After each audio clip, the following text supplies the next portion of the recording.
Ilan ang sakay sa punuang tricycle? 4. 12. Tuwang-tuwa ako nung unang beses ko itong nakita. Napaisip din ako. Dagdag mo pa yung comment kung ano yung mga kina-comment nila. Ang tricycle. Ang dami niya, no? 1, 2, 3, 4, 5, 6. Parang 12 na nga ata yan, eh. Huwag kasi kayo magulo. Kaya tinan mo, meron na sa harapan, no? Pwede ba yan sa kalsada?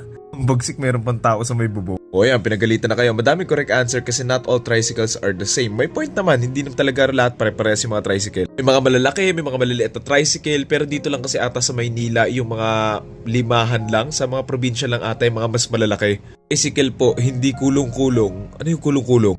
Ito pala tawag doon, kulong-kulong pala to. Hindi na tricycle to eh.